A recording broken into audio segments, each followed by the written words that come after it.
Bom dia a todos e a todas.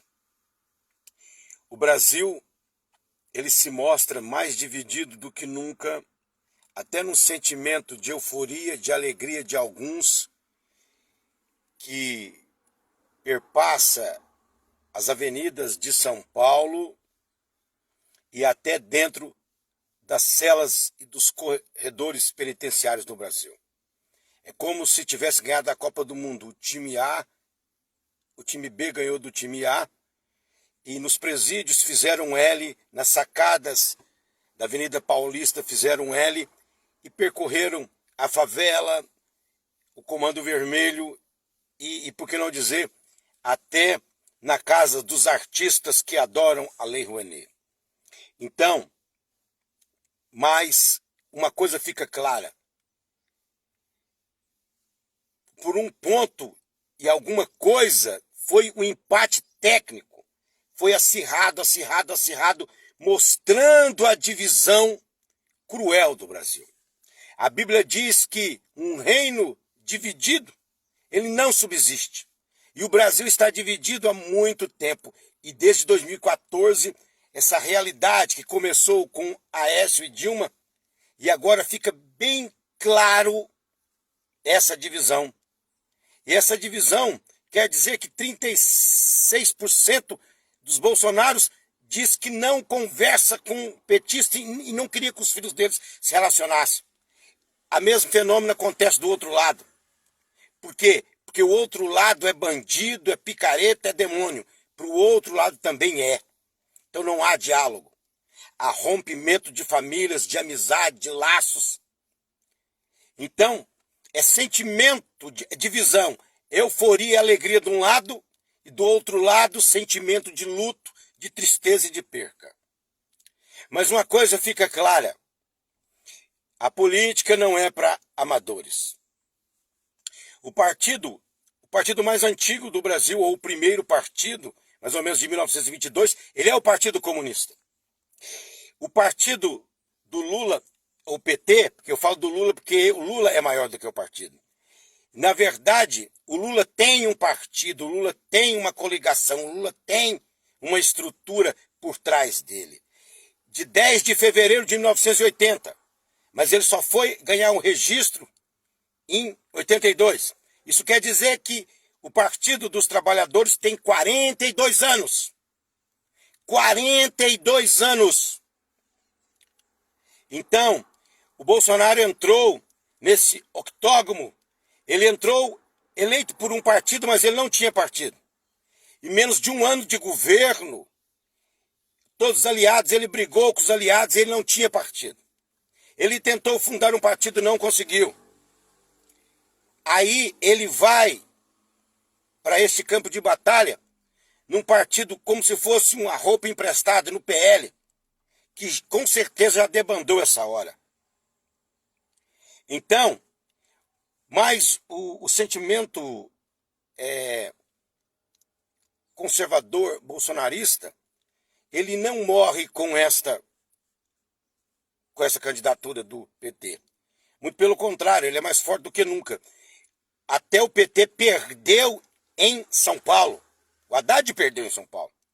Então, a maioria dos senadores e deputados foi da base bolsonarista. Mas o Bolsonaro, ele é muito maior nas redes sociais e nos adeptos do que um partido, porque o Bolsonaro não tem partido. Mas o Bolsonaro, ele tem 4 anos para fundar um partido.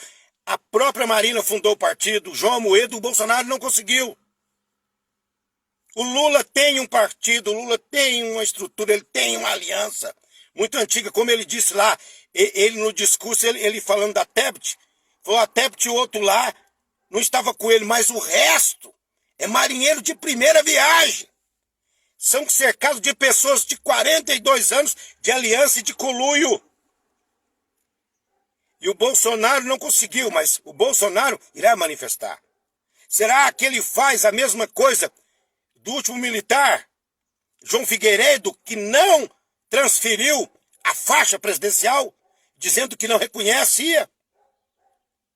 Ou será que ele será um democrata e irá surpreender, irá transferir a faixa? Ou irá dizer em pronunciamento que não é legítimo essa vitória? Só o tempo irá dizer. Agora, uma pergunta que não quer calar. O ressentimento da toga. Juiz do Supremo, e nós sabemos quem é.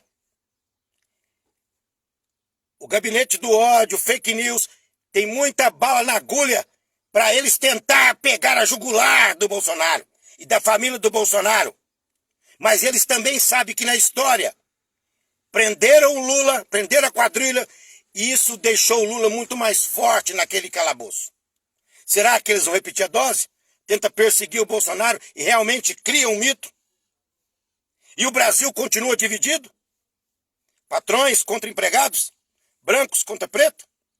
Religiosos contra homoafetivos? Será que essa democracia irá ser sustentada num sentimento de ódio e de aversão e nós contra os outros? Uma coisa eu sei. O Luiz Inácio Lula da Silva, hoje ele é presidente dos 215 milhões de brasileiros. Ele é presidente daqueles que não votaram nele. Mas ele é o presidente.